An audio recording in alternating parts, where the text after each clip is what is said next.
Sorry about the duplicate of this that might possibly be showing up on Google Plus, because the first time I tried to, configure this, and it took me to the page to click start to actually, load the thing up. It's like, oops, not found, error, blah, blah, blah. And I'm like, fuck. So it's like, then there's this Hangout listed there that, like, I have no way of starting. So it's like a duplicate, like, dead Hangout. It's pretty fucked up. But anyway, the reason we switched to this is because not too long ago, me and Rich were talking on Skype about these topics, and we had a pretty good flow going, except for Skype being a little douchebag whore and constantly, chopping out blocks of sound and so on and so forth. So we're just kind of like, all right, well, fuck this. We'll just go to Google. And I'm thinking, all right, well, I may as well make it a Hangout while I'm at it, So I'm going to go into a screen share mode, and this little article about guns and all that stuff is what we were talking about before the current thing that we're going to pick up on first. 1 second here. Okay. IMDb.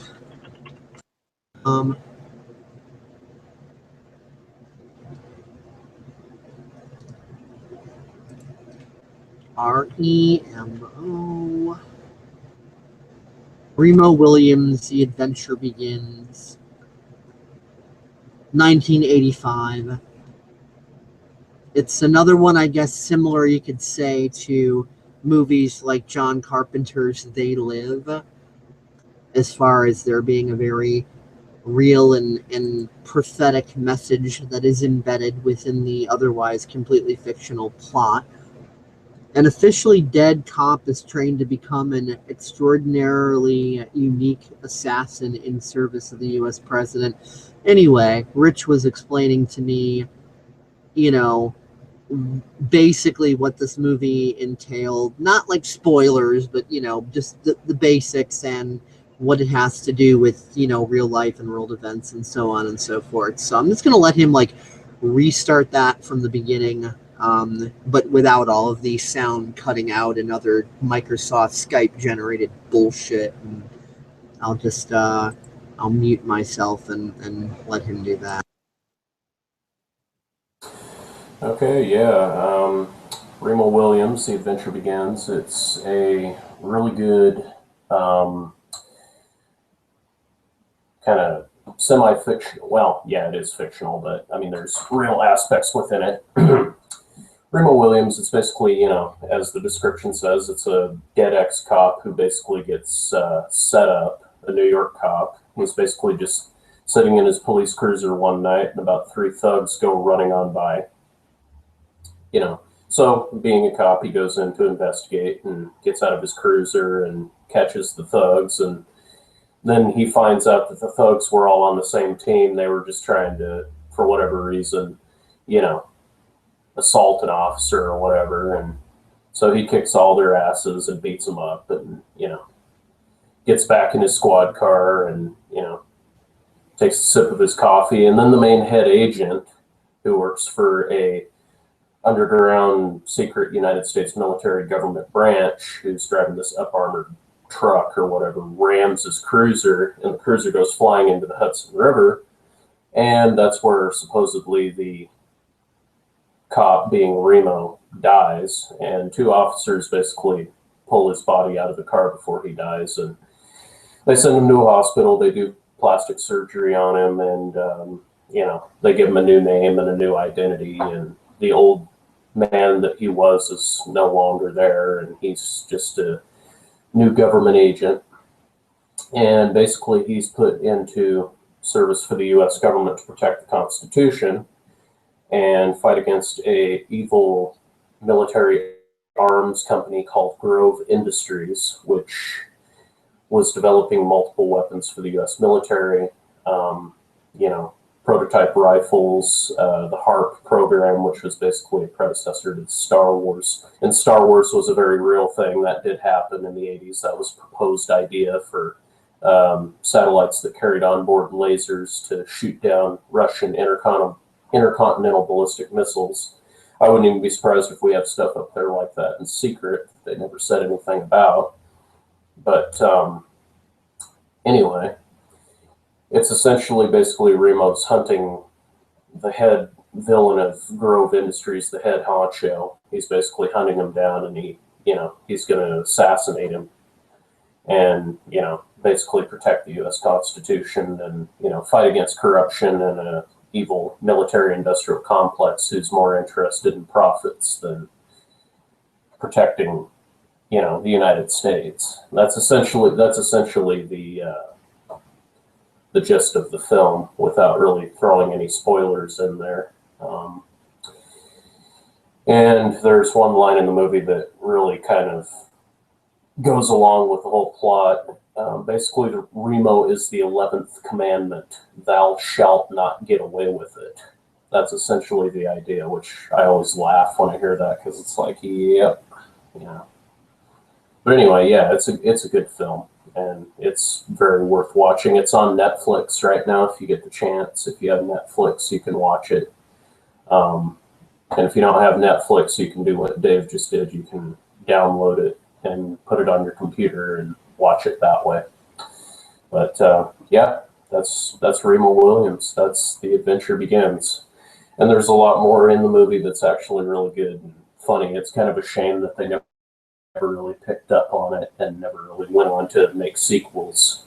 But it's probably, in my opinion, one of the best movies out of the 80s. I mean, there's multiple great movies that came out of the 80s, but that's definitely one of my favorites, one of my personal favorites. And Dave, you can continue with wherever else you want to go. All right.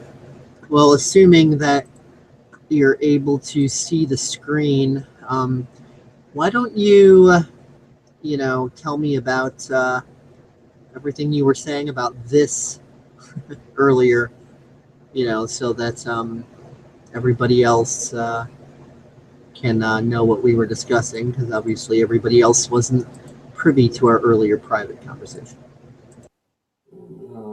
Okay, hold on just a second. Let me go to the Paradigm Shift in Educational Comedy Facebook page. Okay, scrolling down to what I posted just a couple of minutes ago. Once Facebook decides to load, since it's been really slow today, and I haven't been the only one going through this. That's why I put it on TSC. Yeah. But anyway, okay, here it is. Well, this is a local thing for me, but I'll just read off the the news article first, how the news reported it. This afternoon in Salem, Governor Brown will have a signing ceremony for Senate Bill 941, the Oregon Firearms Safety Act. SB 941 requires people to complete most firearm transfers in front of a licensed gun dealer to request a criminal background check. Family members, law enforcement, inherited firearms, and certain temporary transfers are exempt from this law. Violations of the soon-to-be law can land people in prison for a maximum of 10 years and cost them a fine of up to $250,000. The Oregon Firearms Safety Act is an important step toward the effort to keep guns out of the hands of criminals and others whom the law has determined should not have them, said Governor Brown. The bill provides a common-sense approach to accomplishing that goal without interfering with the lawful right of citizens to bear arms. Do you agree with this governor's statement? Well, first of all, as I said above in my little caption, well, as if it weren't obvious, considering our state's bought out by corporate interests that really don't care about the people, they just want to fuck the people over any way they can. Essentially, this law will do nothing to cure criminal gun violence. Nothing really will, except, a good, knowledgeable armed populace who can counter, criminal activity. That's the only way criminals really get cured of anything, is if, people are armed and prepared to respond in kind.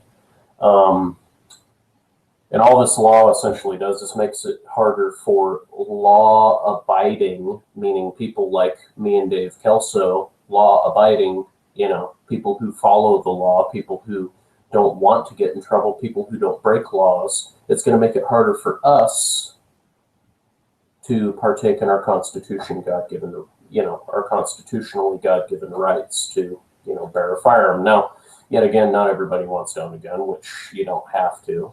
Nobody's saying you have to own a gun. That's kind of one, like I said last night, that's one of those choice amendments that you can partake in. I don't, but I'm glad that Chicago has open carry now. I mean, I don't personally like guns, but I definitely feel more comfortable if Chicago would get to the point where, you know, 7 out of every 10 people around me was packing heat.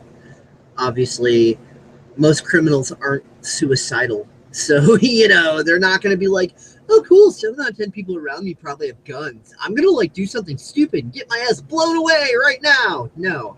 You know, most criminals don't do that. But what all criminals do is they don't fucking obey laws. That's what criminals really don't do. And even the founding fathers warned us about the idea of people getting comfortable with, oh, you know, well, words on a piece of paper, we'll call it legislation, it's magic, and it puts up these magical force fields that prevent criminals from doing criminal things. And mixing that back in with the whole, you know, movies theme that we're still also going to keep going on. Movie series Once Upon a Time. Very good paradigm shifting movie, very relatable to world events in our times and so on and so forth. But not to give away any spoilers or anything, I'll keep this as vague as I can to prevent that. There's this character by the name of the author. And his job is to record historical events that happen throughout the different realms, or, you know, in our terms, we might consider it the multiverse, but they call it realms. And he also, even though he's not supposed to, has the ability to take his magic pen with magic ink on magic paper and actually edit reality itself and, you know, change circumstances just literally with the stroke of a pen. But even he cannot do certain things. He can't change people's state of being. He can't make them think one way or another. He can't, you know, bring the dead back. There's like this whole big long list of things that he's just not able to do, right alongside the long list of things he can do. And that's exactly like legislation. No matter how much magic or military industrial weaponry force you have backing you, as far as, you know, being able to try to force your will on others through violence, be it, you know, passive or aggressive.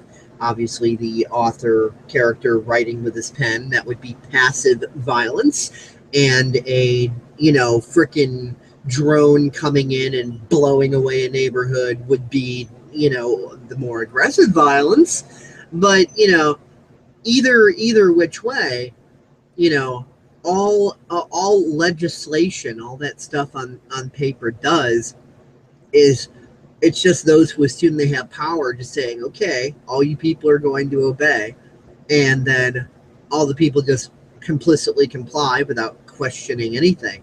Well, meanwhile, the criminals are still going to be criminals no matter what.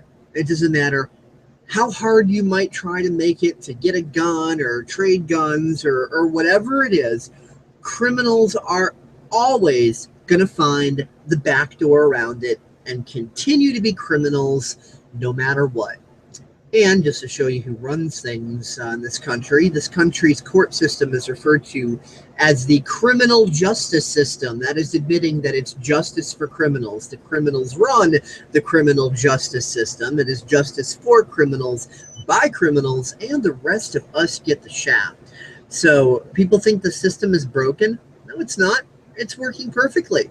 People should ask what the system was actually designed to do rather than believing the lie that they were told about it.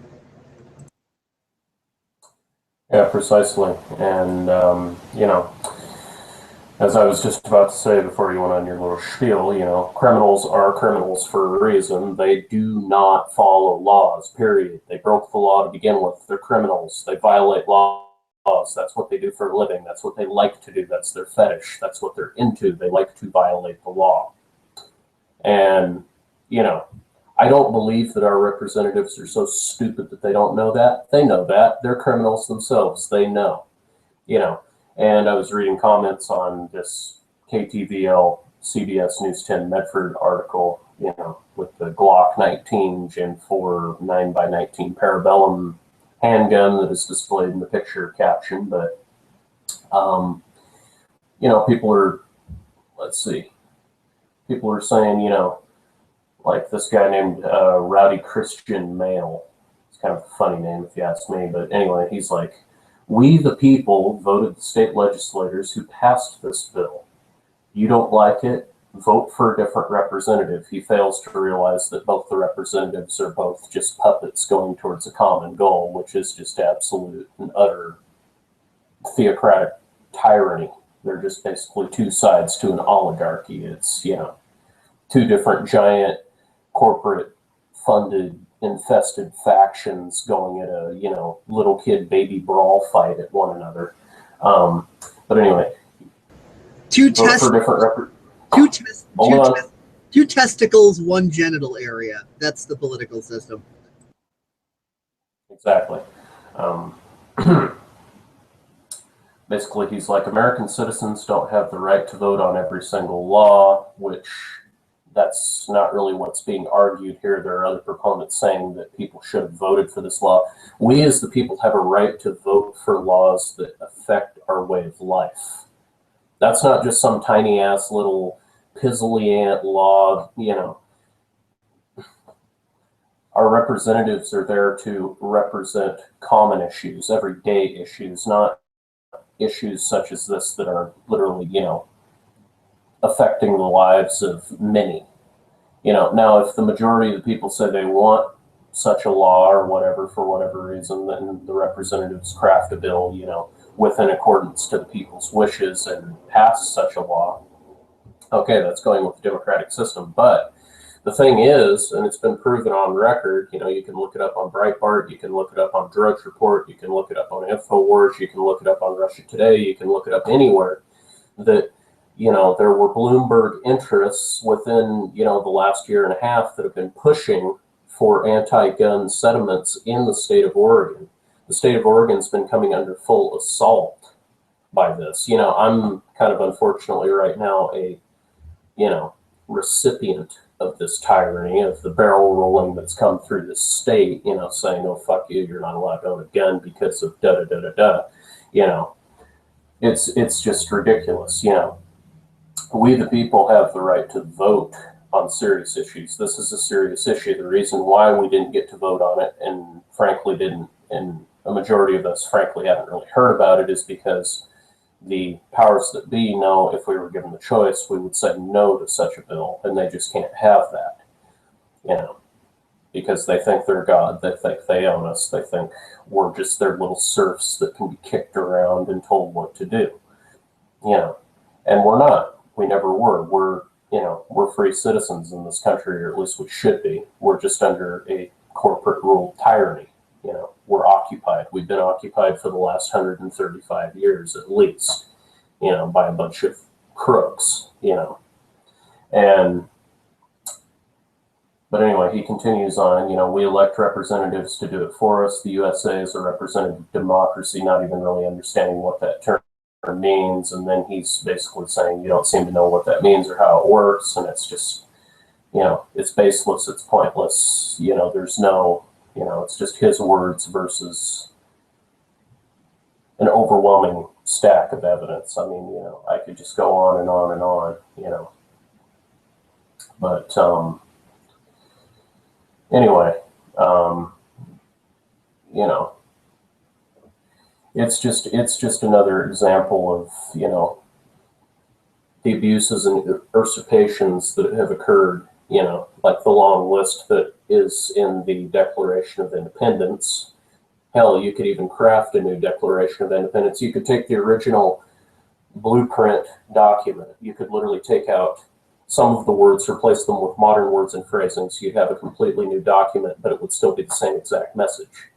That's how bad it is. You could write a whole list of all of the things that this government has done, totally violating our sacred customs and our way of life. You could write you could essentially craft a new document using the original Declaration of Independence as a template. Not changing the whole thing, but just changing out keywords and, just changing the list around, removing, the king and saying our elected representatives. I mean, things like that. We are living in a new tyranny, where if, you say the wrong thing, or, you get caught at a bad place at a bad time, your rights get stripped from you. You get, whether it be a restraining order, you get a felony, you get, whatever gets slapped on you. And there are plenty of people out there that have had felonies wrongfully slapped on them just for an offense that is not even an offense. It's just laughably stupid. But yet we've got people in this government who are so out of their mind and sane that they act like it is some sort of drastic offense to do something stupid. We just live in an upside down country. We no longer live in a republic. We haven't lived in a republic for a long time. We're just a bunch of citizens under the control of a bunch of tyrant, psychopathic, deranged inbreds, if you will. And this is just another example of how they're slowly going state by state, trying to restrict the rights of citizens. Now, I will say there is contrast. I can't remember the state offhand, but there's a state on the East Coast that's actually going to make it legal for all citizens to open carry. As Dave told me, they have apparently made it legal to open carry in Chicago, which is huge. I mean, I would have never expected Chicago within my lifetime to ever be so bold as to do that. They're rearranging laws in Texas now. Well, Texas has always traditionally been open carry, but they're actually going to kind of pass laws and legislation that'll make it very hard for the feds or any bot candidates to do anything in the future to try to restrict open carry or firearms rights. But, we're just living in real rough times. As I said yesterday, and I've said before, we're in choppy seas, and, there's high and low points, and it's just a matter of navigating through it. It's just, but yet again, this is just another law. It's a pointless, useless, baseless law that has literally no meaning. It's not going to do anything to curb anything. It's not going to touch criminals. It's not going to, if a violent criminal is going to be violent, he's just going to be violent, period. There's no law, there's no decree, there's no act that's going to stop him from being what he is, which is a criminal. If he's a triple conniving axe murderer who likes to go chop people in half and eat them, he's going to chop people in half and eat them, whether it's a military grade tomahawk or it's just a standard, wood chopping axe or whatever the hell it is. If it's a freaking rusty nail and a piece of sharp glass, it doesn't matter. He's gonna do what he's gonna do. He's a criminal. Violent offenders are going to be violent. If they've got mental problems, they're going to find a way to be what they are, which is a frothing at the mouth animal, and, as if we lived in kind of a similar system to the Old West, you just take those people, you hang them high at noon, you just let them sit there until their neck snaps or they stop breathing, and you just bury them out in the back 30 and put them under about 5 feet of topsoil, and you don't have to worry about them again because he's not around to talk about it. We used to handle things with a common sense manner. If somebody just couldn't handle themselves and they just couldn't keep their cool and they just had this niche to be trouble, how do you take care of trouble? You just get rid of it, throw it out like the used newspaper. Is it a crude and rudimentary system? Hell yes, it's crude, but it gets the point across and it keeps a problem from manifesting into something that just keeps racking up a toll of victims and whatever else. But and one of the main problems in the society that we have today is that first of all, our system is all about punishing the offender instead of restoring the victim. take these, these criminals, and instead of locking them, away in a jail or something, make them, work or do labor or whatever, and then the money they make from that then, is ruled by the judge to go to the restoration of the victim. Maybe the the criminal, broke their legs, or, whatever it is. And, the person's got like, $100,000 in medical bills and whatever, it's all well and frickin' great in a fleeting little fist throwing egotistical temper tantrum to say, yeah, well, he did me wrong and now he got he's in jail. But beyond that moment, well, what the fuck does it actually do for the person that got wronged? Nothing. And, our society is not about preventing problems or correcting problems. It's about pointing fingers and shaking fists. I mean, we don't want to look at the fact that our educational system and society as a whole is so fucked up and caught in this, these cycles and these memes that, a lot could be a lot better if we would just start, straightening out our educational system so that it's about intuition, critical thinking, discernment, and, actually figuring out what people are good at, their skills, and allowing them to move in those directions. And, when you're really good at something and you love what you're doing, then, it's not even work anymore. Everybody's got something they're good at least one thing, whether they know it or not, that they can contribute to society.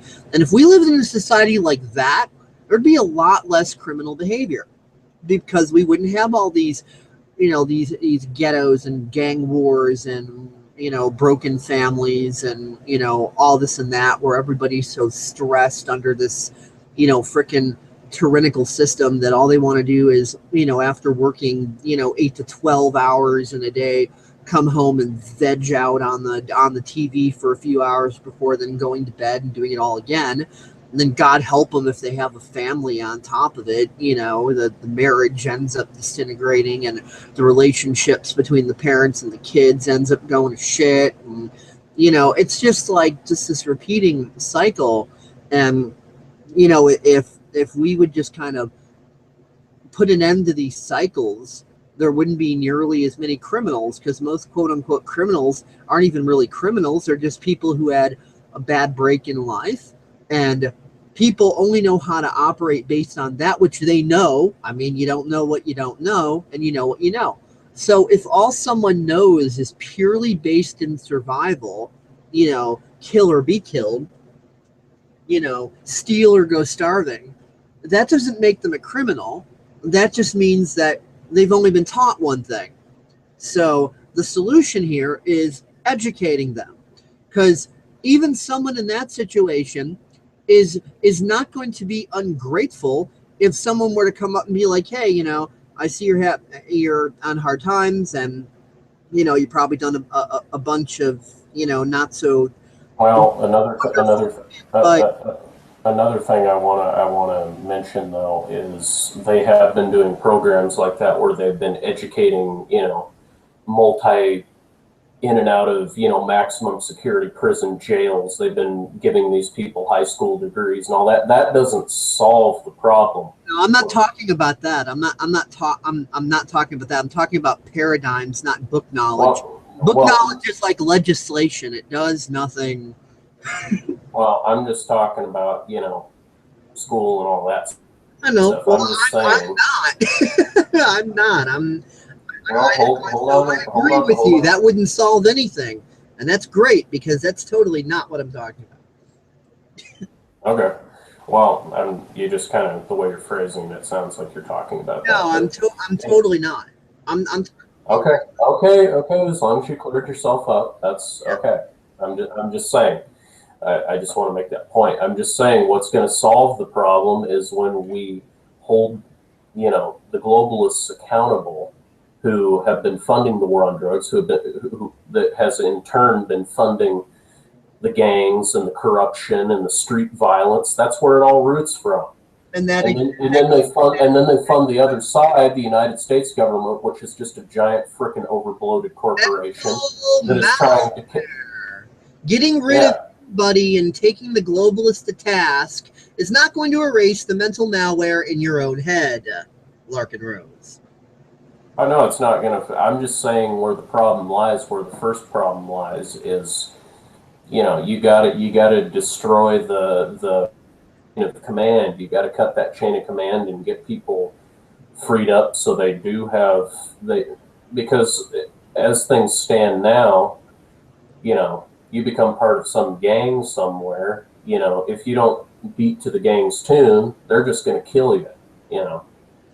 Well, going through the paradigm shifting process, even if you do, that's not going to prevent you from being killed out of the gang. There's plenty of people who have had awakening experiences and are in government custody under protection, and the gang, and if they don't, even though our inner William Black doesn't want to admit it, our ego doesn't want to admit it, where the first problem lies is the mental fucking malware. If we are a population, that is not mature enough mentally, emotionally, to even figure out how to rein the globalists in, then reining the globalists in is not the first task, the first problem, the first anything. Just like going to the store is not the first order of business if you don't know how to walk, much less bike or drive or anything else. So the first task is to take responsibility for ourselves, that thing that ego, our inner William fucking Crouch cock doesn't want to do, and say, wow, we've kind of been complacent. This extreme, barely visible microscopic minority of these rich thugs wouldn't be able to do what they've been able to do if we, the masses, the 7 billion or however many people are on the planet, weren't allowing it through our paradigms, because it's all we've been taught. It's all we've been taught how to do. We got to learn how to think in other ways and expand, because we become such a narrow-minded society. History talks about Rome becoming narrow-minded and decadent and collapsing. Shit, we got Rome fucking beat, and we got it on a worldwide scale. So, Okay, true. Striking point. I see what you're saying. I'm just saying, though, you got to cripple the infrastructure, and the first way to do that is to clear the mental malware. Duh. But I'm just saying, overall, you interrupted me before, and we're trying to pull a William fucking Black, so that's why I kind of interjected there.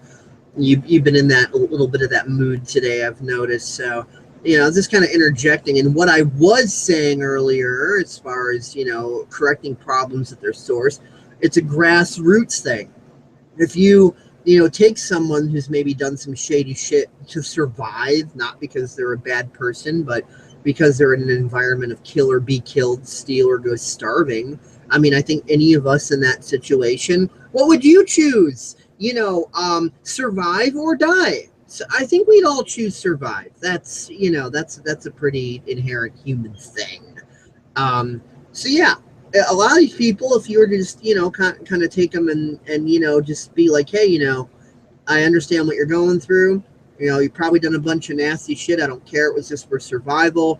But now you have the option to to learn some new ways outside of what you've been taught. And the key is empathy and relation, because it's just like when me and you and many other people have dealt with females that are used to being treated badly by society and men and whatever.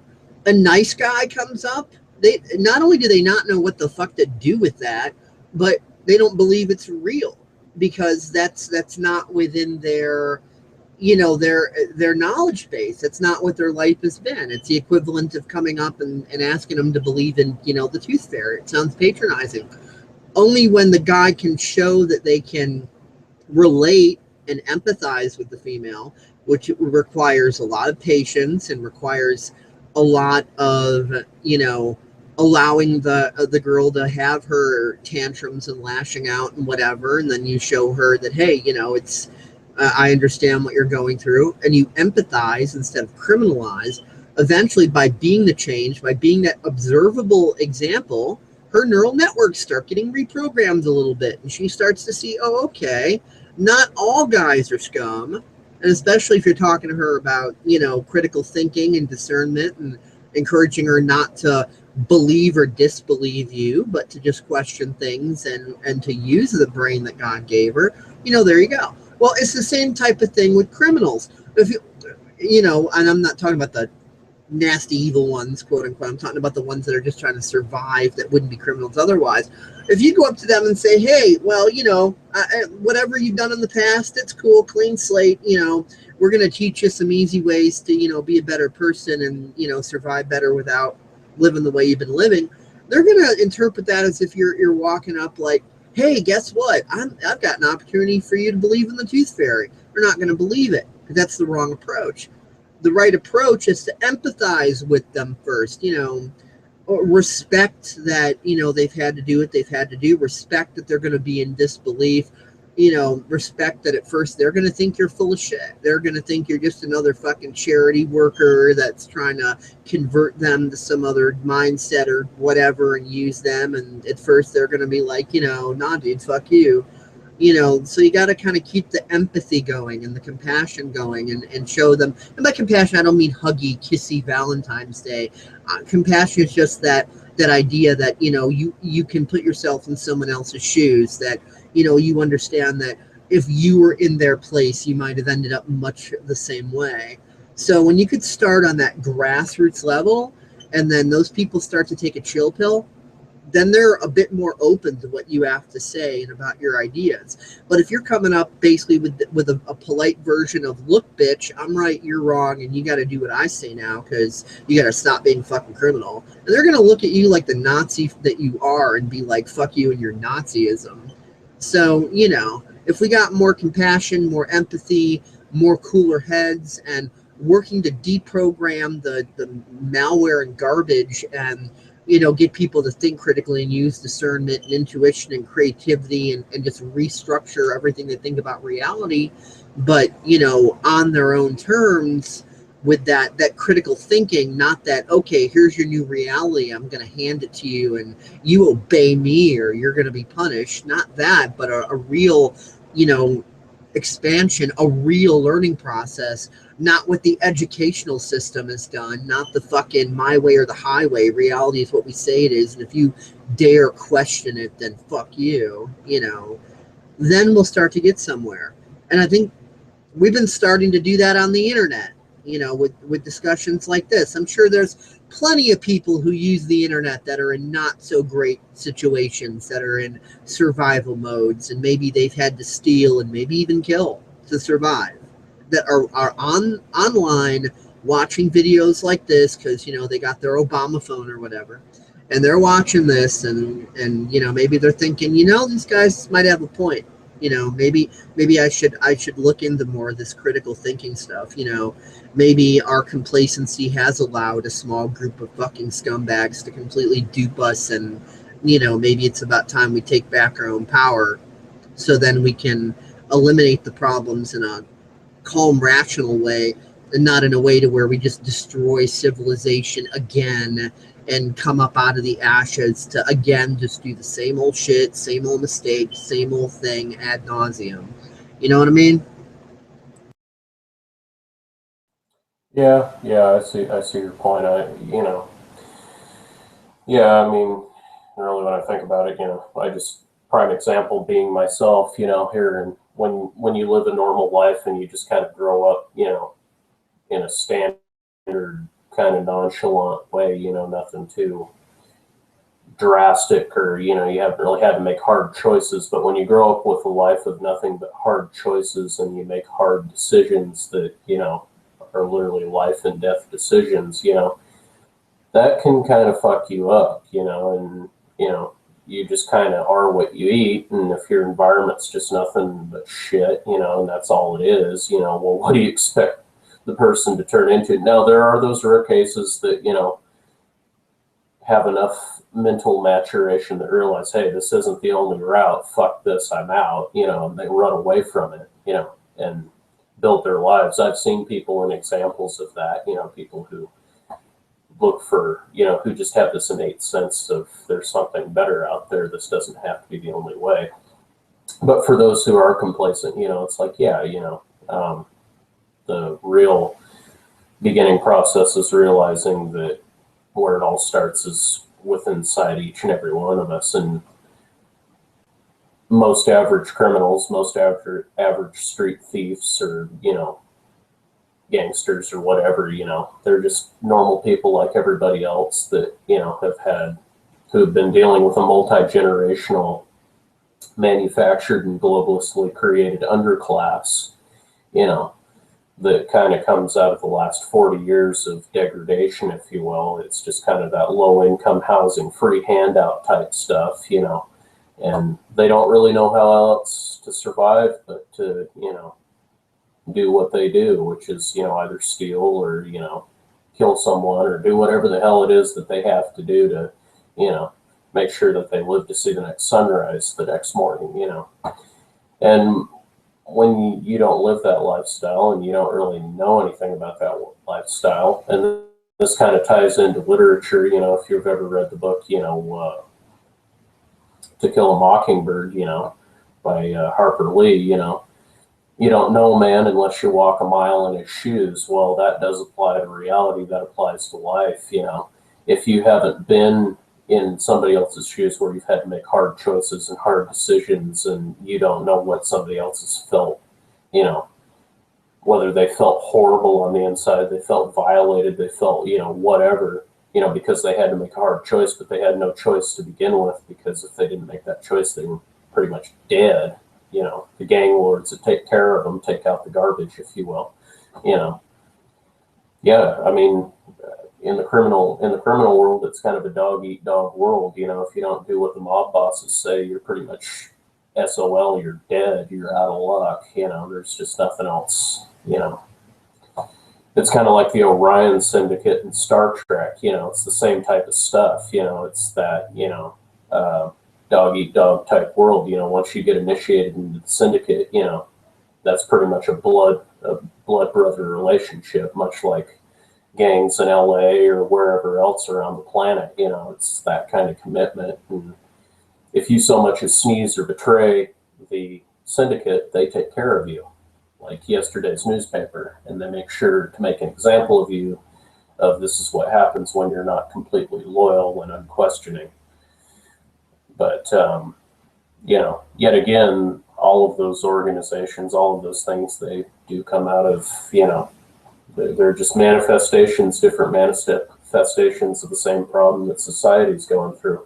We are the gang members of the U.S. corporation, the U.S. mob, the U.S. gang, the globalist controlled faction that, enslaves us with illusions of the vote and illusions of a representative democracy, which it isn't anymore. It's a hijacked, taken over, pile of crap,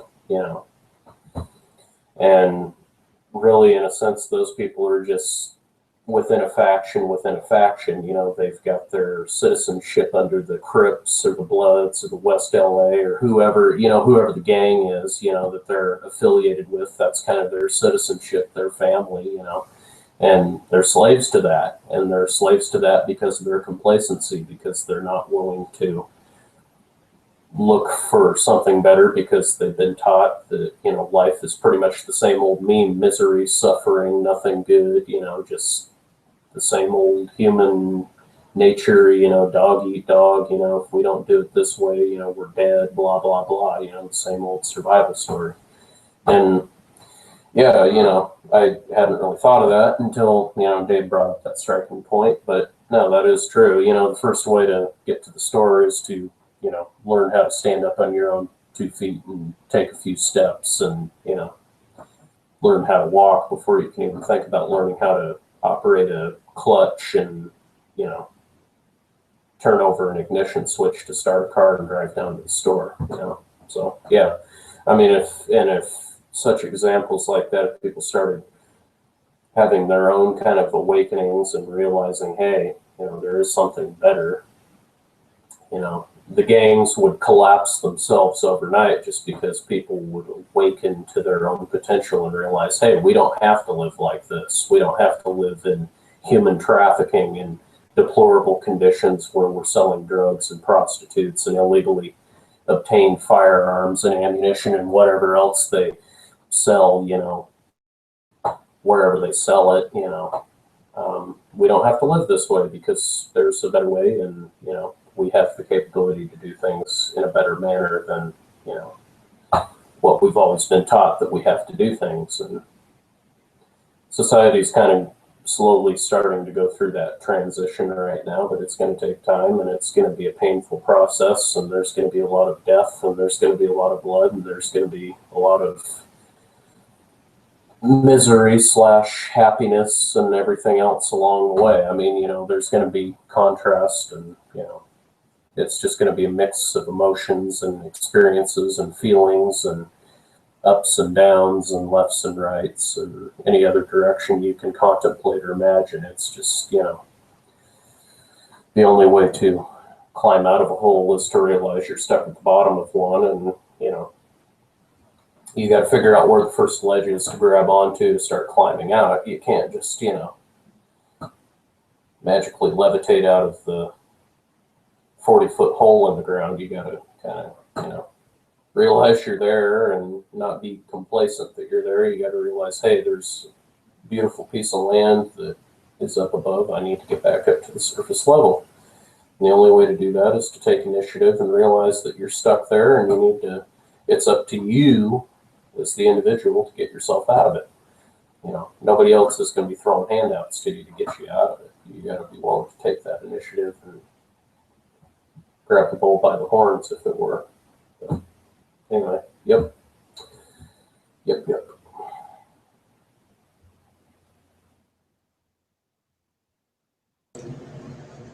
Have you ever seen the movie They Live? No. Oh, that is a real good movie. That is one of the just one of the big examples that describes kind of what's been done to us. And it was made in the 80s, and the plot line was set in like today's times right now, but it was made in the 80s, and just incredibly revealing. It's easy enough to find online, but I'm just going to, okay, come on, little web interface here, Google. Trying to, here we go. Okay, cool, screen share, all right. They Live. A drifter discovers a pair of sunglasses that allow him to wake up to the fact that aliens have taken over the Earth.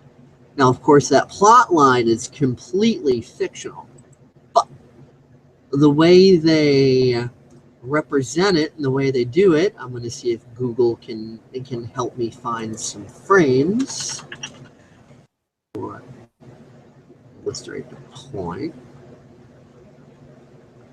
Okay.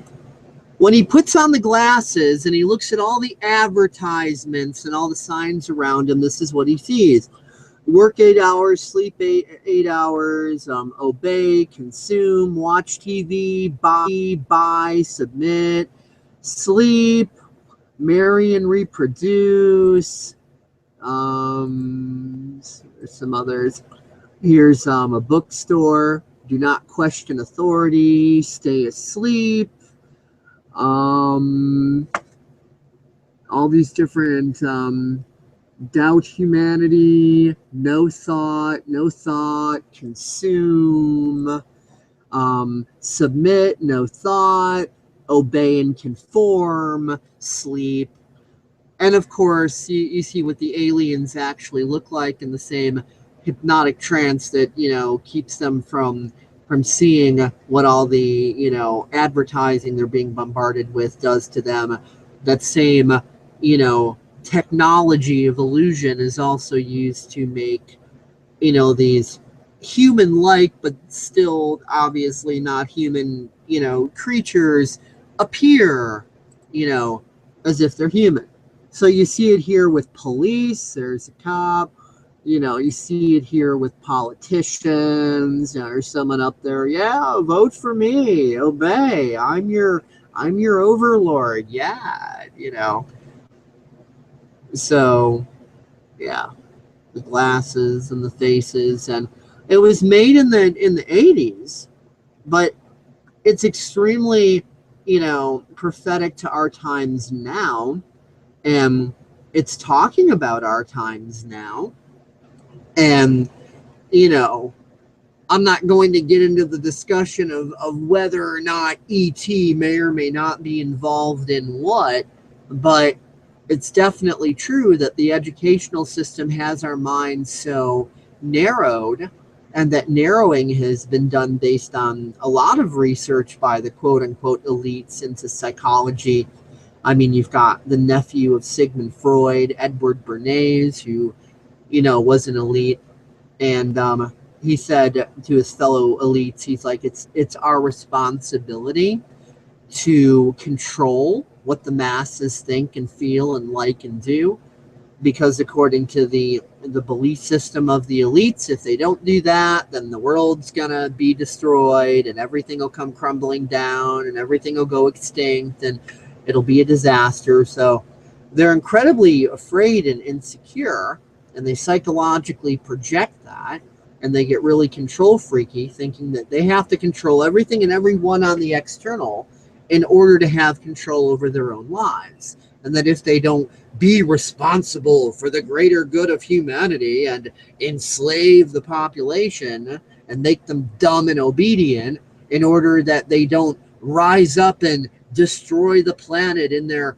animalistic stupidity, those bottom feeders, those useless eaters, then you know, it's, if we don't take responsibility and do the mature right thing and keep these crazy animals tranquilized, then the world's just going to go to hell in a handbasket. So this is really what these people believe. So, you know, that's what a lot of people, when they research into this stuff, they don't understand.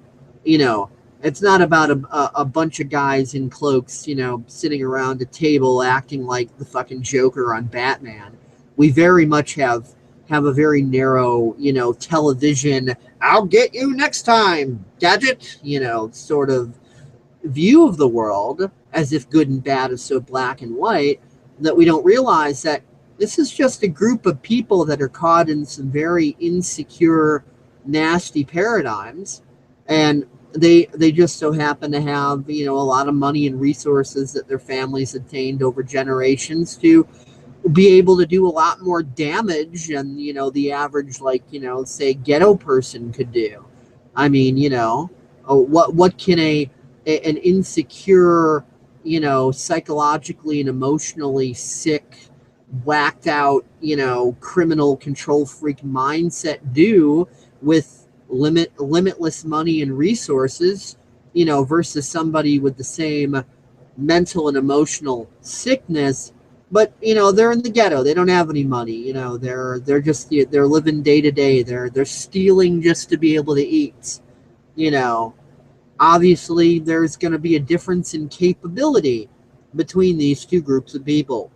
So people like to, you know, take the idea of the elites and demonize them and act like it's Darth Vader come rolling in with the Death Star and whatever, but it's really just a bunch of insecure fuckers that have gained power because of the rest of us insecure fuckers have let them, because we believe that we need babysitters.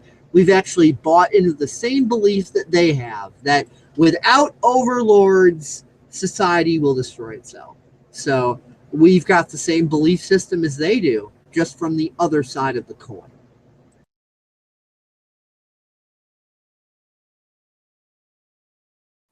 Yeah, that's a pretty true and profound, you know, explanation. You know, yeah, society is bought into the idea that, you know, if there's nobody keeping a control on all the cogs and gears at once, that everything is just going to come crumbling down and there's not going to be anything left to rebuild on. But what people forget is that society itself is built on individual input, on individual inspiration, on individual ideas, on individual intellect. It's built on individuals. It's not built on a bunch of people in a room in a bunch of black suits and ties. It's built by people in blue jeans.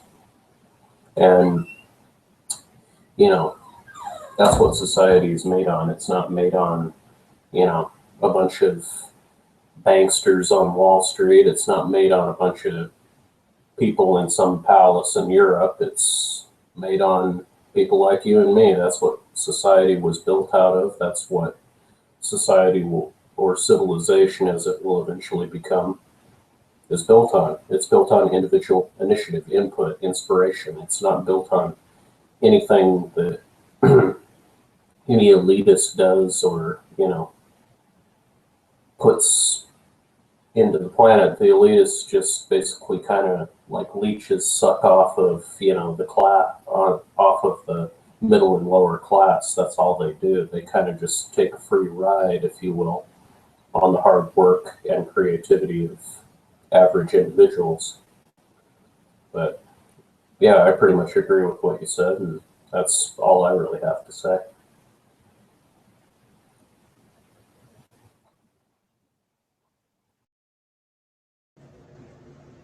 Alrighty then.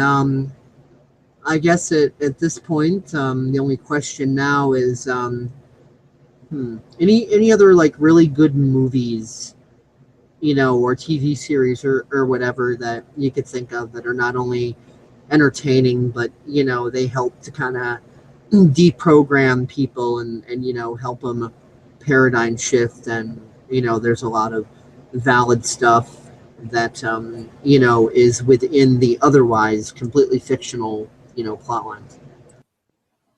Oh, I'd say like Star Trek, Star Wars for sure. Indiana Jones is another good one. You know, there's just there's really a lot of good films out there. Those are really the big three offhand that I, you know, really think have a lot of messages in them that are good. Star Wars and Star Trek more than Indiana Jones, but Indiana Jones is pretty entertaining.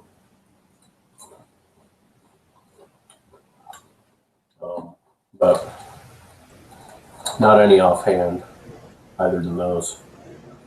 Well, I can definitely say that, like, for example, the TV series Fringe, um, even though the plot lines are obviously, you know, completely fictional, they do go into a lot of quantum physics, a lot of metaphysics, you know, a lot of the other sciences, and, you know, they go into paradigms, and, you know, they go into ideas about freedom and tyranny, and, you know, they go into a lot about, you know, corporations and just, you know, they've got the whole fucking gamut.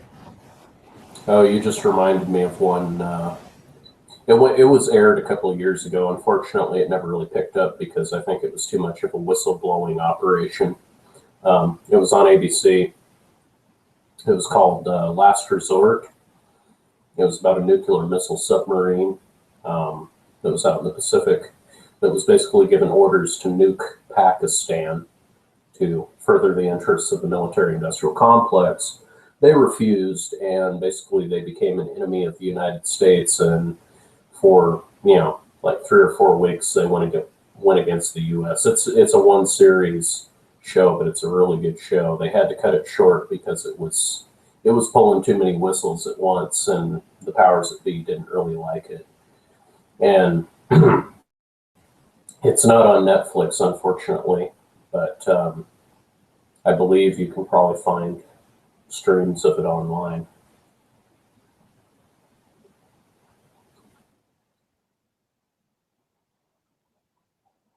Yeah, another good one there's been a bunch of good ones. Even the movie Frozen, and a lot of the Disney stuff is starting to go into kind of a lot of the deprogramming paradigms, and pointing out a lot of the societal dysfunctions and how to actually work through them, and kind of make lemonade out of lemons, so to speak. And let's see, there's just a bunch of really good ones. What about Once Upon a Time? I already mentioned that earlier. Oh, okay. I didn't hear you. Yeah. It's a Wonderful Life, 1946, an oldie but a goodie. It kind of gives you a fresh perspective as far as how we tend to take life for granted, and we're like the stone being dropped into the pond, and we don't always see our ripples, so we don't think we're making any. And this kind of shows just the impact of the individual. Of course, if you've been alive on Earth for a bit, and it just kind of stalks you every frickin' Christmas, and time goes by, of course, it's one of those things that you're eventually going to get really sick of watching. But if you've never seen it before, or you haven't seen it in forever, and you never really thought about it in this way, and it was just a cute movie to watch at Christmas or whatever, then that's a good watch. 1977, an animated movie called Wizards. It basically takes place something like, I don't know, like a million years after our time, or something like that. A million, something like there was a nuclear war that destroyed everything, and humans as we know them to be, kind of like through just the radiation and the energy and everything, those who couldn't handle that level of energy, so they were paradigm clearing too fast, and ended up getting diseased and dying. Those who couldn't handle it didn't, and those people died. But the ones who could, like, they kind of evolved into like these pixies and fairies and dwarves and other mythical sorts of creatures. And among them there became what you might call the old Atlantean argument, science versus magic. Because within this transformation, part of the civilization just tapped into the power of consciousness, and that which we in the quote unquote mainstream refer to as magic, quote unquote, if you want to put a Disney spin on it. But it's really just that tapping into those levels of quantum physics, using consciousness. And then the quote unquote what's referred to as the science being the the old classical mechanics, bowling balls and pins sort of way of doing things. So that kind of argument resurfaces, and basically they're just kind of ends up being your kind of everybody shifting through their paradigms, and epic battles and all that sort of stuff. And also, because of the raised level of consciousness, lifespans were a lot longer. From what they said in the movie, typical lifespans about 10,000 years. And another good movie is 1982, The Dark Crystal. That it's a really hard one to explain. It's an old, Jim Henson flick from God, was it? Yeah, it was Henson. It's definitely Henson, same people who made, Kermit the Frog and all that. But anyway, it was just really about, the fine line between good and evil, and about integration, and very esoteric. Let's see. Drop Dead Fred, 1991. That's a good one. It's basically about a girl has this imaginary friend who's not quite so imaginary. Again, another one of those magical sort of things, but based on paradigms. And you end up seeing this little girl as an adult, and the imaginary friend kind of ends up coming back to haunt her and is interfering totally in her adult life. And basically the whole point of the story is that when we forget about certain things from childhood and really lose our sense of value of things and our creativity, and we get caught up in the rat race, that we just kind of become dead inside and hollow, and life just becomes something we're surviving instead of something that we're living. And here comes this crazy character back into this chick's life to remind her that there's more to life than corporate boardrooms. Another good paradigm shifter, 1991, a movie called Switch. There's this guy who was just kind of a wealthy corporate executive guy, and he treated women really shitty, and he ended up getting murdered. And basically, long story short, he needed to go back to Earth and find one woman who ever liked him. And that was a task that, quote unquote, God sent him back to do. So then Satan pops up and says, hey, this isn't fair. He's just going to schmooze a girl, make her like him, and then then that's all done. That's not very fair at all. And God, who spoke in masculine and feminine at the same time, you hear a male and female voice in unison speaking the same word at the same time, was asking, what do you suggest? And the devil's like, well, that's easy, make him a woman.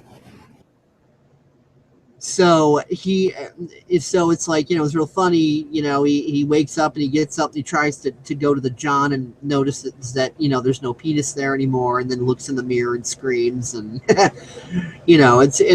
it's just a really funny, just paradigm shifting movie, and just really, lets you kind of look at things from kind of a male and female point of view at the same time. So it's not like that, like bitchy feminists to like, oh, well, females are victims and males are the aggressors. Then, yeah, I'm not talking about that. Just more like bridging the gap between male and female understandings, and just, kind of realizing that we're all human. So that was another really good one. And there's Bedazzled, that was made in 2000. That one's freaking hilarious. And again, it's all about, the whole fine line between, good and evil, and, just all those sorts of paradigms and integration and all that. But basically with this, the devil's a woman. And, there's this really nice and well-intended, but, shy and dorky guy that really doesn't know how to conduct himself. And he's just a failure when it comes to communicating with his fellow human beings. Total fail. And real low self-esteem and everything, and just the laughing stock of everything. And, the she-devil kind of walks in and just like, hey, I'll give you these, 7 wishes. I think it was 7. And, you can make your life whatever you want, but, after that, you have to give me your soul. And, of course, every wish is like a setup. Like, she does everything possible to totally, like sabotage everything. Like, with one, he was like saying, I want to be the most emotionally sensitive man in the world, so that, the girls will like me. And she ends up making him so overly emotionally sensitive that like he became nothing more than an annoyance and the girls hated him and so on. And like this, he just kept getting put through the fucking ringer, and it was hilarious. Another good one is Little Nicky, where the son of the devil has to come to Earth in order to stop his evil brothers from turning Earth into hell. And that's the one with the scene where, Hitler gets it in the ass with the pineapple. So that was definitely a funny one. God, what else here? And yes, I am actually looking through a list. Did you mention the Wizard of Oz? No, I didn't. Well, Wizard of Oz is definitely a good one. Well, yeah, of course. It's like the whole point of, hey, fuck nuts, you had the power to do it all along. You didn't need to seek out any authority figures. That was all just a paradigm mindfuck. Mm-hmm. And of course, Avatar is a good paradigm shifting one. They made it enough like Pocahontas to not ruffle the feathers of the elites, but really you can see this is totally about the military-industrial complex just, going where they want and just annihilating populations and jacking resources. So that one's kind of obvious there with that. Ink is another good movie, spelled I-N-K. Avatar was made in 2009, and so is Ink. And Ink, oh god, how do I describe Ink?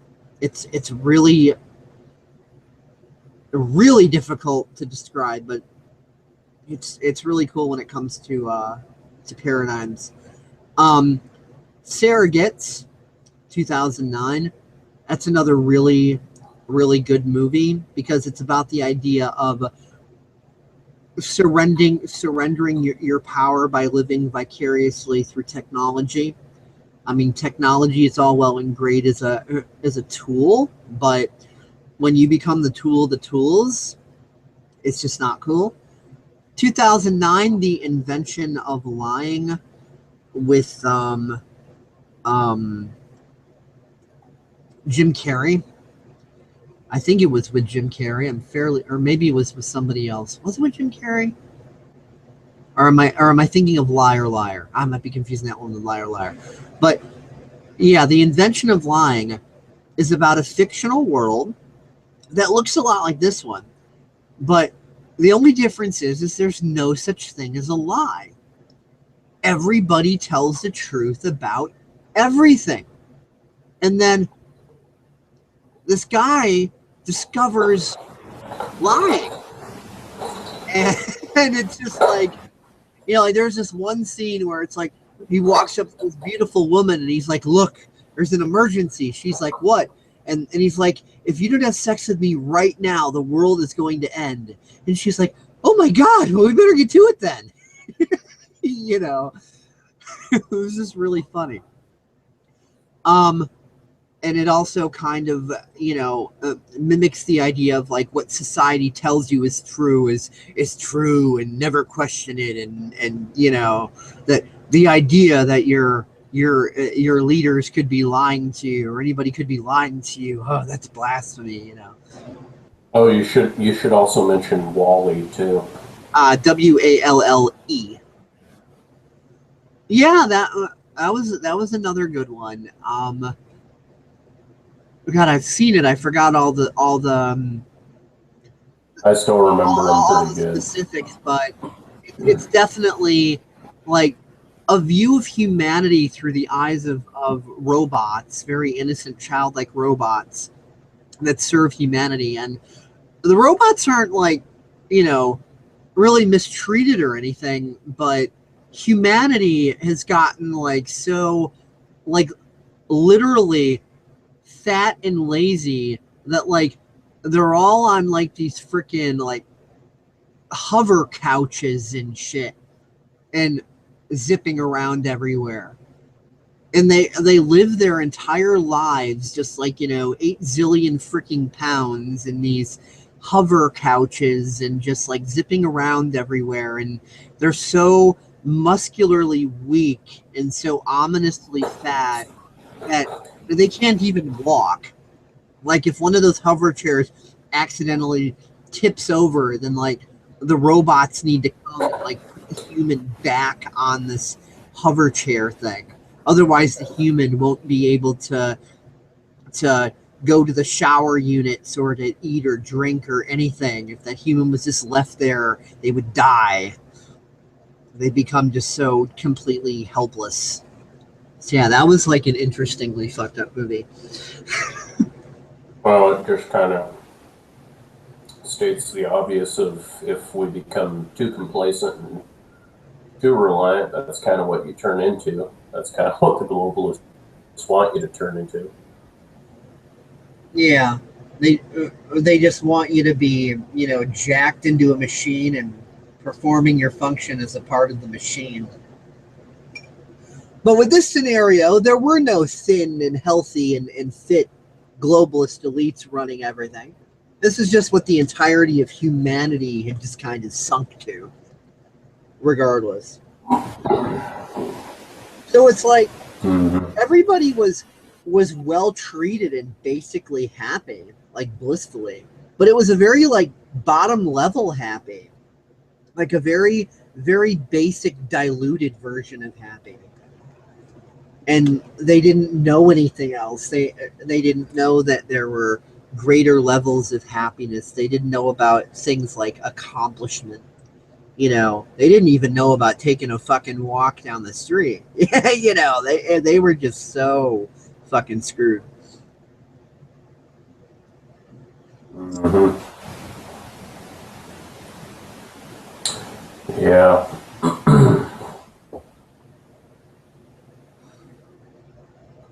2010 Alice in Wonderland is another good one because it focuses a lot on just like, you know, societal shoulds and shouldn'ts and taboos. One of my favorite quotes from there, I even made a deviation on DeviantArt about this, goes to the effect of, you know, if it was proper for everybody to wear a codfish on the top of their head, would you do it? Because she kept getting told, you know, she's asking, why do I need to do this? Why do I need to do that? Oh, well, it's proper. It's proper. It's proper. It's proper. It's expected of you. It's proper. It's like, well, if wearing a codfish on your head was proper, would you do it?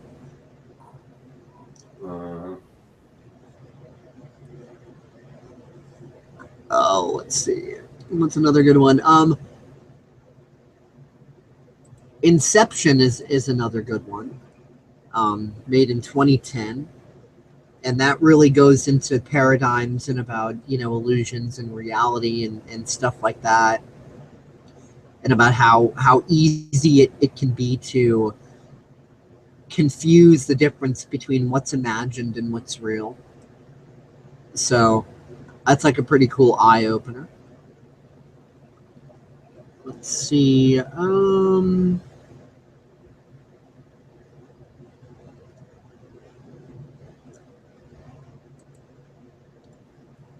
What else here? 2012, Rise of the Guardians.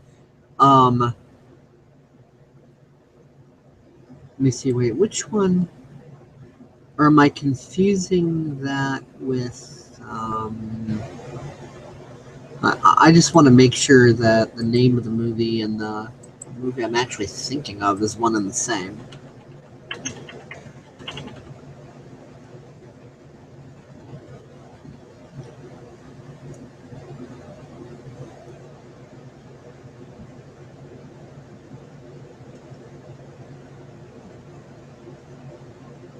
Oh, okay. I remember this one. It's about all the, you know, all the various characters, you know, Santa Claus, Easter Bunny, you know, all the different, you know, various quote unquote made up characters, but that are based, most of them are based in, you know, ancient esoteric stuff.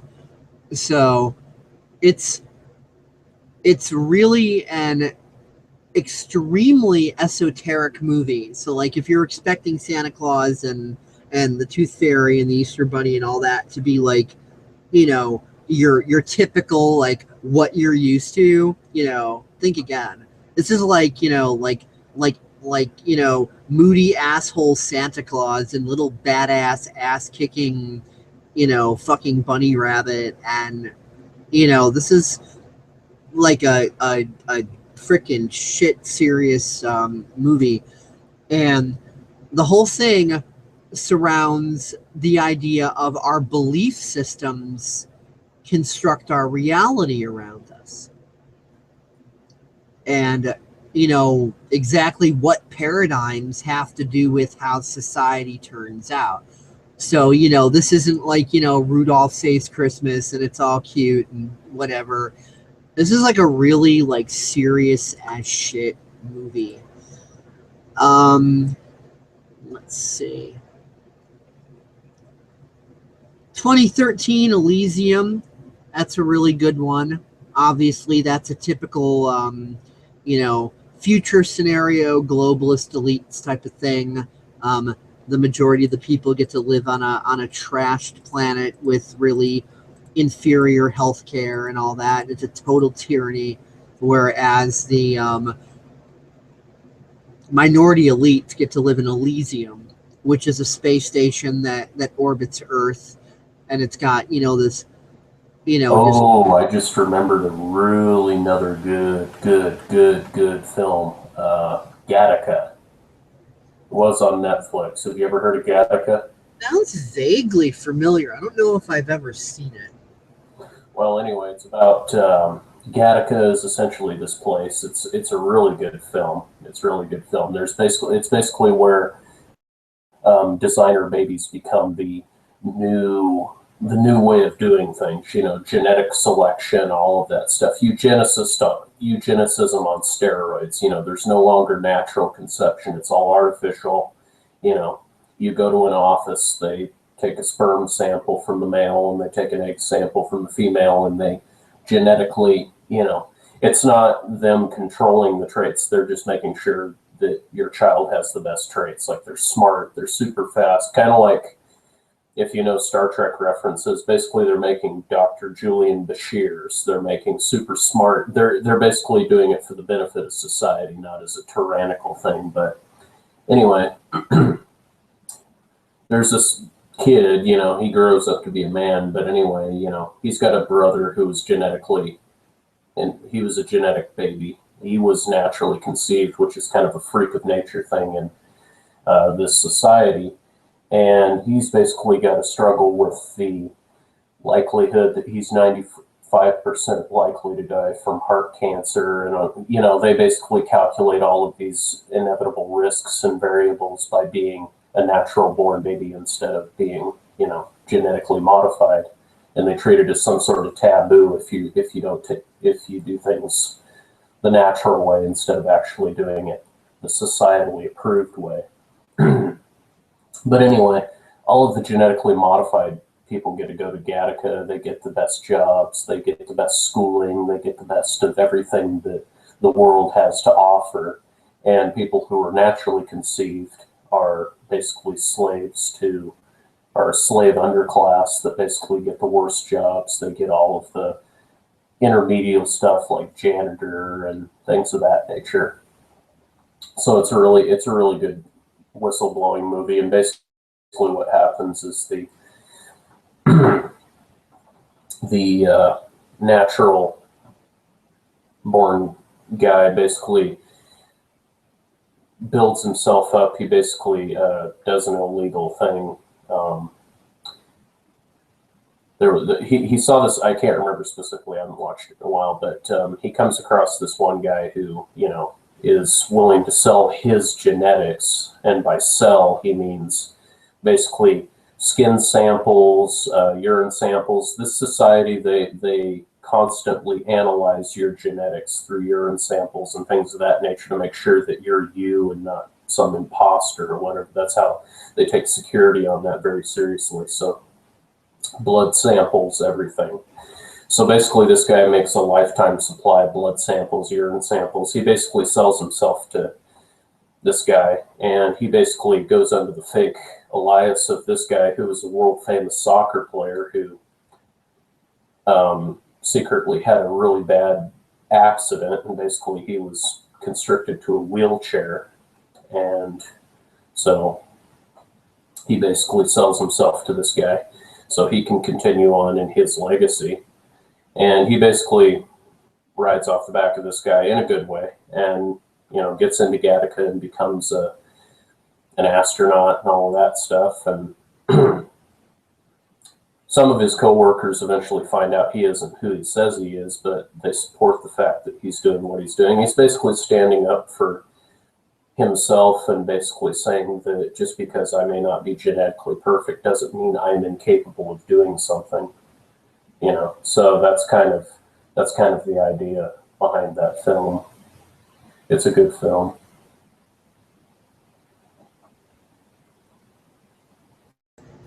Yeah, that definitely sounds interesting. Oh, it is. With Elysium, like I was saying, like totally high technology, like basically people age very slowly and they don't die of disease or anything like that because they've got these medical machines that, they scan you for any damage and then it just automatically repairs it. Like, no surgery or anything. It's some sort of like quantum thing that's going on, it's like a little box thing that almost looks like a technological coffin or something, or like the sarcophagus on Stargate SG-1 or whatever, and you lay down in it, and the machine identifies you based on your genetics because everybody's logged into the system, and if you are confirmed as a citizen of Elysium and all that, so on and so forth, then it'll scan you and repair everything. Obviously, if you're not a citizen of Elysium and you happen to get a hold of this sort of technology and you try to use it, everything's all just kind of on a massive network. So, the little healing bed's going to like bounce you out and just be like, sorry, you're not a citizen of Elysium, so fuck you.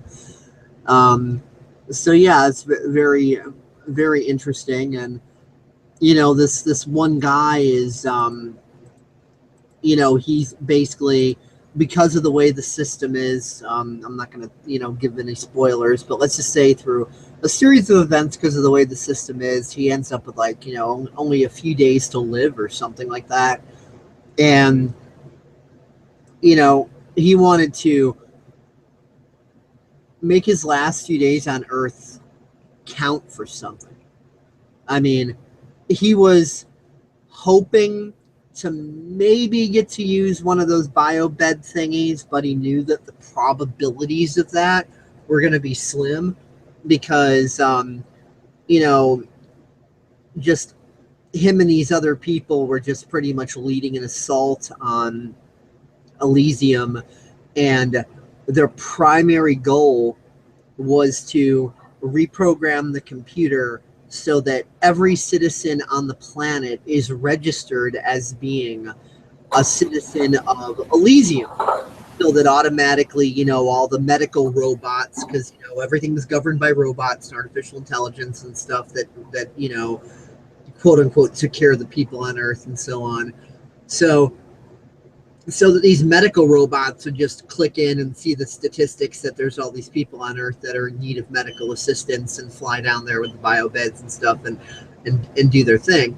But in order to cue everybody in on the network as being a citizen of Elysium, it kind of required kind of a guns blazing, sort of an assault, like an insurgency, to where this guy's like outnumbered like freaking like 1,000 to 1, and so he knew that his chances of making it to one of these biobeds to heal himself was pretty fucking slim.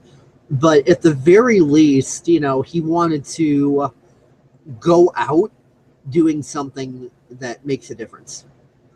So it's just a really like action packed, dramatic, sort of movie. that is very reminiscent of the sort of thing that the globalists want to do to us and have partially done to us already.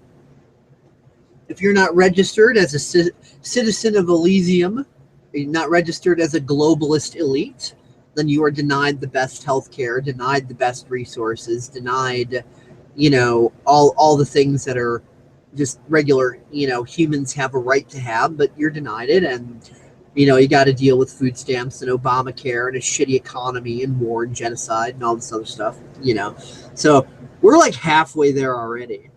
Then, of course, 2013, Ender's Game. That was a really interesting one. How do I describe this? I don't think I could really describe it at all without blowing too much of it, but I'll just say that there was an alien attack that was fought against and won, like something like 70 years prior, and now there was,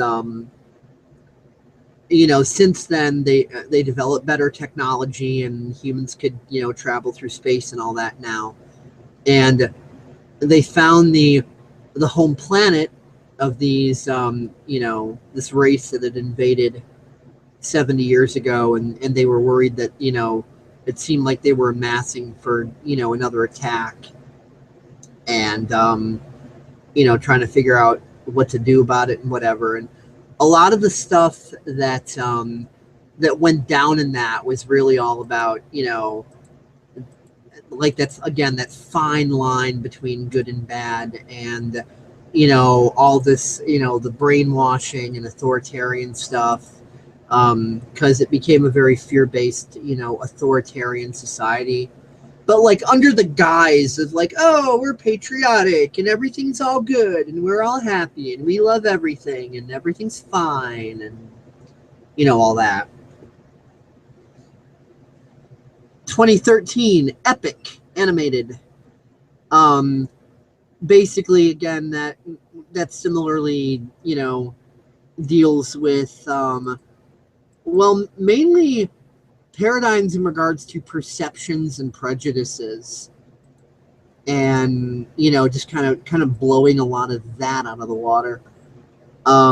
Frozen, we already went over. Oblivion, 2013, great fucking movie.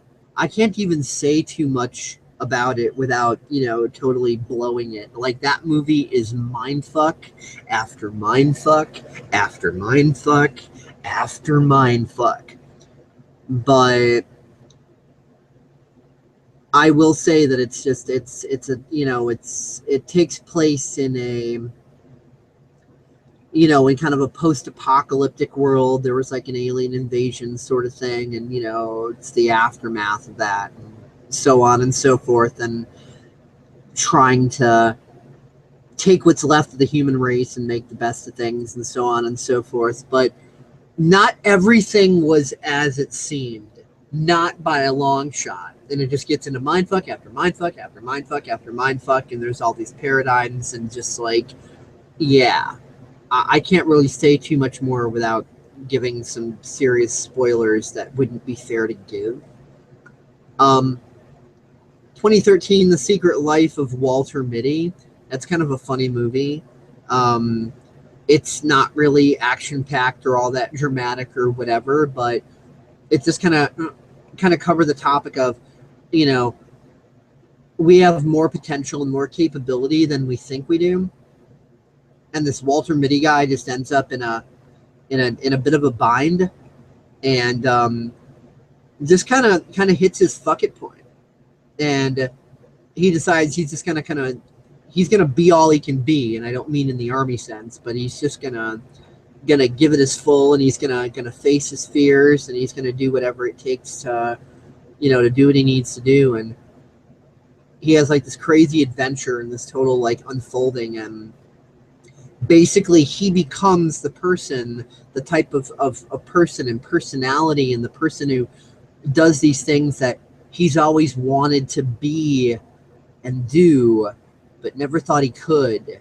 And he always envied, everybody else that did and had what he wanted to do, and what he wanted to have. And, didn't really think he was capable, and he ended up finding out that he is extremely capable. 2014, Divergent, and then of course the sequel came out called Insurgent. That's all paradigms and mindfucks and totalitarian, and like it gets really cool into that stuff, and is very relevant to the times we're living in now. And it's set in Chicago. I mean, I don't think they really filmed there or anything, but it's set in like a futuristic, post-apocalyptic, Chicago. Like something so terribly bad happened that Lake Michigan is gone. Like they don't even get into what the fuck happened that was so bad that like the face of the earth was that dramatically freaking changed. Chicago was in ruins, but not completely destroyed. I mean, there's a lot of the buildings that were still intact enough to where, they could, build onto that and add onto that and renovate that. And there was still, a lot of extremely high technology, the sort of technology to where, you could go through computer simulations by just, taking these different electrodes and shit and hooking them on your head and whatever else, and these chemicals they inject into you to get your biology into a more receptive state, and just like holodeck in your head sort of thing. And more than one person can even go into that at a time and stuff, and really super like high tech sort of dystopian society. Then of course 2014 Lucy was a really good one, and kind of about the human potential and the brain and all that. This chick starts developing all these crazy abilities and stuff. And the last movie I could think to mention is The Giver. Have you ever seen The Giver? I've heard of it. It sounds familiar. 2014 The Giver. Really, really good one. Very reminiscent of today's society in a lot of ways. Not completely, but it's one of those things, it's post-apocalyptic. They don't say how far into the future, but it's post-apocalyptic. And there's this plateau where there's this really highly technologically advanced city. And everything, at least at first glance, appears as if it's perfect, but it's quite the opposite, because they've dumbed everybody down, not only with the educational system, but also with pharmaceutical drugs. So doesn't that sound familiar? And the pharmaceutical drugs are used to repress the vast bulk of the human emotional spectrum, to the point that the word love is deemed as an archaic and an antiquated expression. They don't say I love you.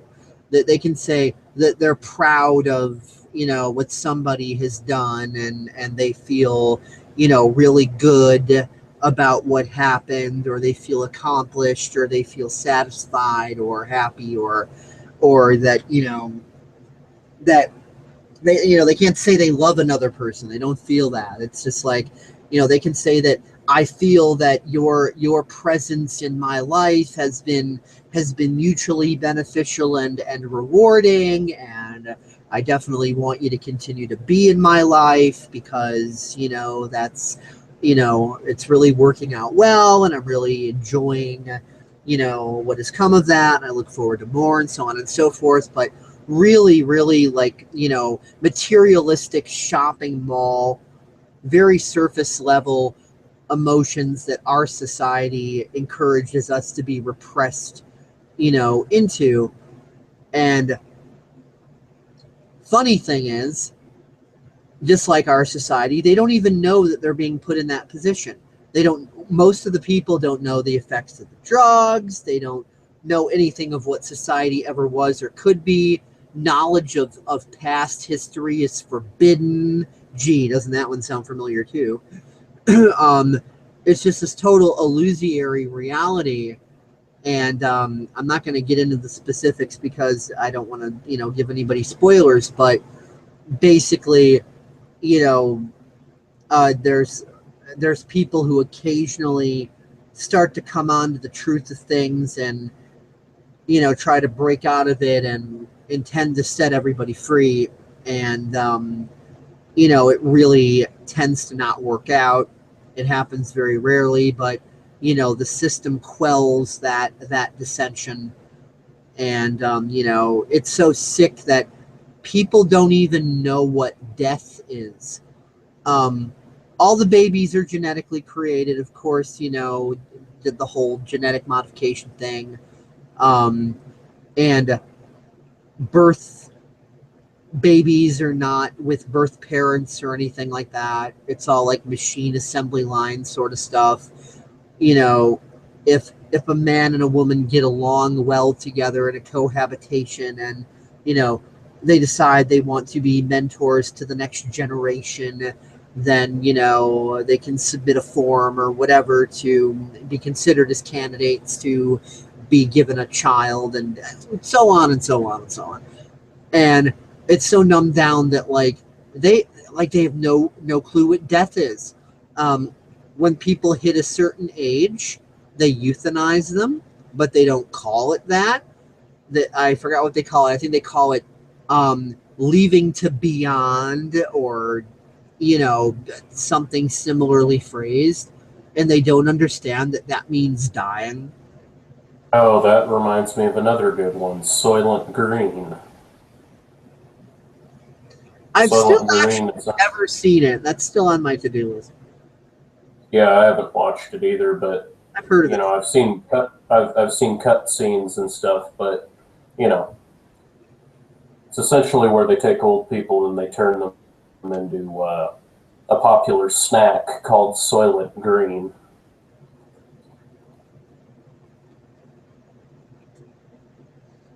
And one man figures out what the secret of Soylent Green is, and they try to kill him to prevent from spreading the secret, because they euthanize old people once they're too old and incapable of working.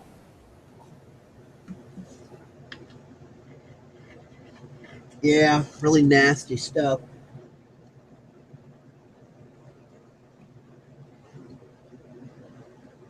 Okay, any others that you could think of? Because I think for the moment I'm kind of at the end of my list.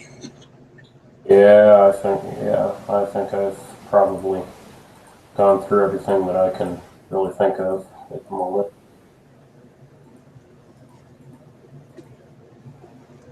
Well, this has definitely been a good discussion, and hopefully, whoever watches, this video in the future, hopefully it inspires you to think critically and use your imagination and to research into things in a non-biased way.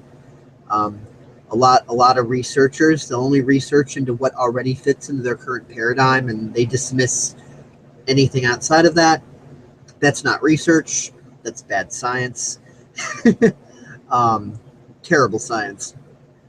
So yeah, I mean, believe nothing, disbelieve nothing, question everything.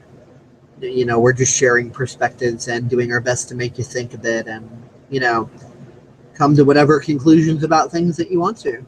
Agree with us, disagree with us, have some other completely third party, other opinion, whatever. But yeah, just be very, very curious and explore and question, and just expand your mind, and know that whatever you think life is, there's a hell of a lot more that you're not seeing, but that you can see, but only, well, as the Bible says, seek and you shall find, knock and the door shall be open. Kind of the biblical way of saying, get off your ass, use your fucking brain. So yeah, it's in your head for a reason. May as well use it for something other than Angry Birds and Animal Farm, or Farmville, or whatever the fuck that game's called. Yeah. I guess that about covers it. So everybody have a good, day, night, morning, whatever it is where you are while you're watching this, and Catch y'all later. Yep. Anything else you want to say? Well, just have a good night, and always just keep searching for answers, and disbelieve nothing, believe nothing, discern everything. Just have a good night. Lots of fucking questions. Anyway, to everybody out there, have a good night.